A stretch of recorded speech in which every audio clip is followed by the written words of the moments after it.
Olá, tudo bom? E aí pessoal, beleza? Eu sou a Kelly. E eu sou o João. E nós somos Cenouras Frescas.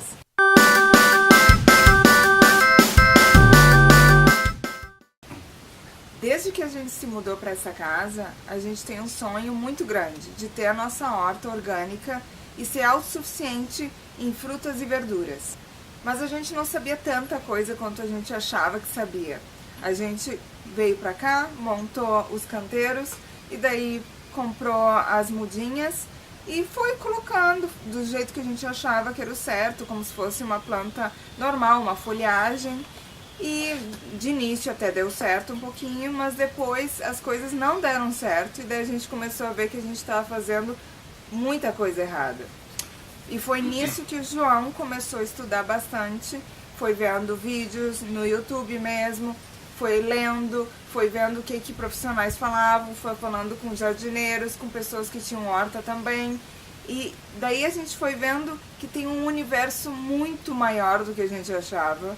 Tem muito mais coisa por trás disso.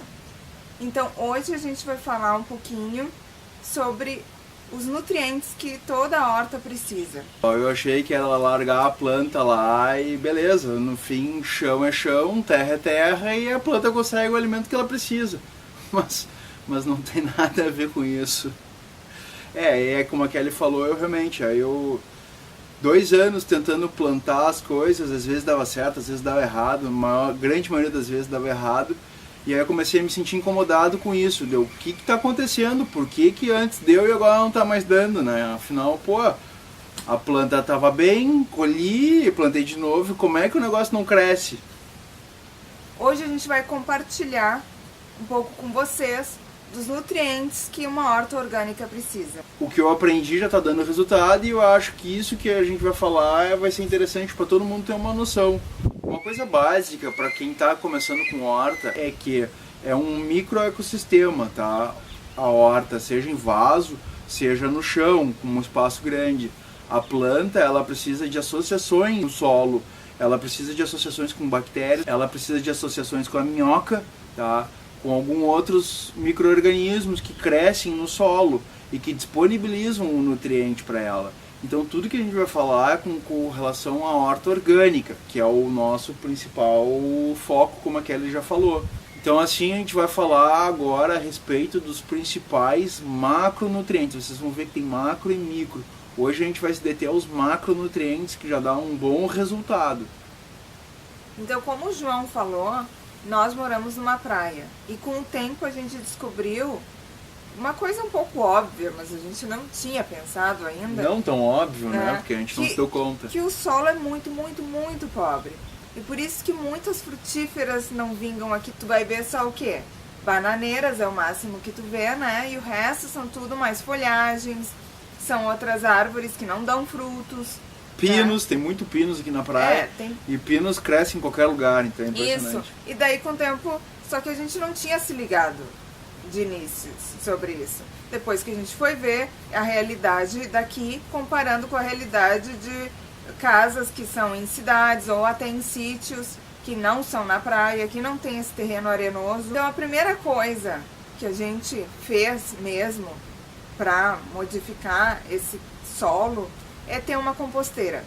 A gente montou uma composteira com uma caixa de madeira que a gente fez mesmo, com restos de madeira que a gente encontrou pela praia, bem simples. Restos de construção que tem espalhado, a gente pegou. Super simples, daí a gente fez e ali colocava os restos de verdura, restos de fruta, restos de alimento que não contenham sal, né? Sem óleo, principalmente sem óleo. Folhas secas.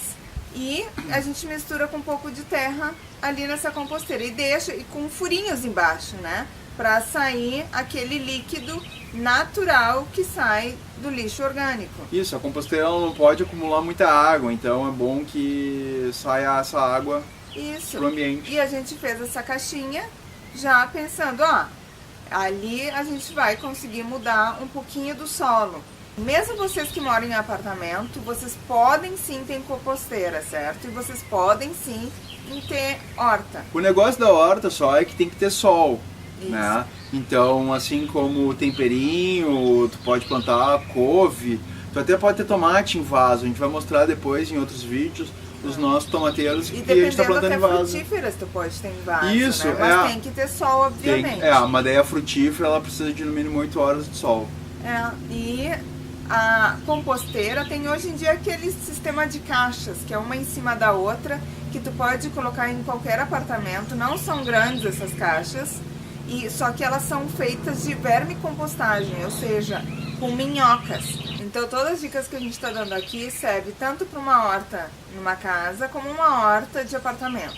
Os macronutrientes mais importantes para qualquer planta são potássio, nitrogênio e fósforo. E então para que eles servem? Então, pessoal, o nitrogênio ele é extremamente importante para o desenvolvimento da folha, da parte verde, tá, da planta. É o que faz com que ela cresça, com que ela fique com aquelas folhas verdes bem bonitas. Tu vai calibrar mais ou menos essa quantidade desses macronutrientes. Ou seja, para todas essas plantas, tá, folhosas verdes, tu vai utilizar um adubo rico em nitrogênio, certo? O nitrogênio, ele basicamente é encontrado em qualquer restos de folha, tá? Então tu cortou a grama, tu guardou ela, na decomposição elas vão gerar um adubo rico em nitrogênio. A borra de café é super rica em nitrogênio. Ela vai ter um pouco do potássio e do fósforo, tá? Mas ela é riquíssima em nitrogênio. Outra coisa que é excelente fonte de nitrogênio é o esterco de galinha, de boi e de cavalo. Esterco ou cocô de cachorro, de porco, de gato, principalmente ser humano, não é aconselhável porque eles podem ter parasitas que podem contaminar, ainda mais na questão de folha verde, né? Que tu vai lá, colhe o alface e come aquilo. Tá, tu falaste agora do nitrogênio, certo? Isso. E para que serve o fósforo? Então, o fósforo ele é extremamente importante já para as plantas que dão fruto. Então, por que ele é extremamente importante para as plantas que dão fruto? Porque eles vão fazer com que dê uma floração forte, bonita, vistosa. Principalmente quando a planta está para dar a florada, está começando a aparecer os primeiros botões, tu tem que botar o fósforo. Muitas vezes, as plantas que só dão folha, que deveriam supostamente dar fruto, só dão folhas, tá? Então tu fica com aquela folhagem verde. Ó, o amendoim participando. Então, as plantas que tem que dar fruto, tá? E que muitas vezes não dão fruto, só ficam botando folha, cresce e só vem folha, basicamente está faltando fósforo. É só colocar ali um fósforo no solo que elas vão começar a florescer. E o fósforo, além de fortalecer a flor e o fruto, faz com que o fruto fique mais carnoso. O que acontece muito nesses frutos que a gente come de plantação industrial é que eles colocam bastante adubo químico. Então o fruto cresce, mas ele não fica tão carnudo. Muitas vezes tu vai comprar uma laranja, uma bergamota, ela tá com o gomo meio esbranquiçado. E nem fica gostoso. Não tem gosto, não tem caldo, né? Não tem nada. E onde é que a gente pode achar o fósforo? Normalmente, onde eu li e pesquisei, é de origem animal. Então, principalmente a farinha de osso, certo? A farinha de osso pode ser crua ou pode ser calcinada. Em qualquer casa de agricultor, sabe, vocês podem achar. É bem fácil, é uma das coisas mais fáceis de achar. Isso, farinha de osso é super comum. Então, tem algumas que trabalham com a farinha de osso crua, ela larga um cheiro mais desagradável, mas na hora que tu bota na planta e tu mistura com a terra, o cheiro diminui. Pra quem tem cachorro é um pouquinho complicado e gato. Essa, tá? Porque eles amam esse cheiro e eles vão comer sim. A gente já teve várias vezes, até em Porto Alegre, que a gente colocava, quando eu via, estavam comendo direto, e não é legal isso, tá, gente? Então tu monta lá o vaso bonitinho com a planta, e aí quando tu vê, eles arrancam as mudas, eles fazem um horror para comer aquela terra rica em farinha de osso. Então a melhor opção é a farinha calcinada. Só que eu não sei se a farinha calcinada é vendida em qualquer lugar. O que é a farinha calcinada? É quando tu pega o osso e tu queima ele. Então tu coloca, deixa ele queimando durante muito tempo e aí ele começa a se desmanchar. E aí então esse osso ele já não tem mais cheiro, tá? Então o cachorro não se interessa tanto. Eu tenho usado na nossa horta a farinha de ostra, que também é riquíssima em fósforo. Então tem funcionado super bem. E não tem cheiro, é bem tranquilo. E para completar esses 3 macronutrientes, o potássio. Potássio é muito bom porque ajuda a planta a desenvolver as defesas naturais dela. faz com que elas não sejam atacadas por pragas e nem doenças. Então se a tua plantinha está meio manchada, está com pinta, está sendo atacada por pulgão, provavelmente está faltando potássio. Ele é muito importante também para deixar o fruto doce. E onde é que a gente pode achar o potássio? O potássio basicamente ele é encontrado em cinzas de queima de madeira, tá? Então, mas cuidem, porque se for madeira tratada, tem resto de química, tá? Do tratamento da madeira, e isso aí pode ser extremamente tóxico, e tem até casos de morte, tá? Que gente que pegou madeira tratada... Foi fazer churrasco, e uma família toda morreu. Isso. E olha que bacana, aqui na praia, mesmo que pequenininha a praia, a gente conseguiu com uma pizzaria, que é forno a lenha, e eles têm muita cinza, né? E eles também utilizam, quando a gente foi lá conversar com eles também utilizam nas plantas deles. É.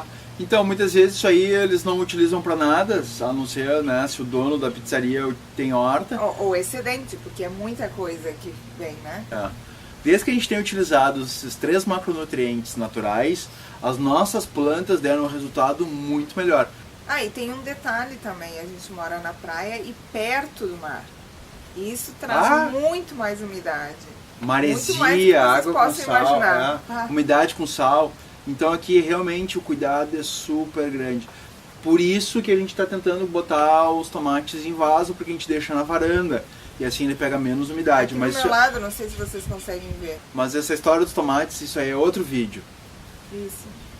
No próximo vídeo a gente vai mostrar como a gente prepara esses macronutrientes e coloca na nossa horta e em todas as plantas aqui de casa. Isso, a gente vai ver como é que varia de acordo com o tipo de planta. Até mais! Tchauzinho. Falou, pessoal, espero que vocês tenham gostado.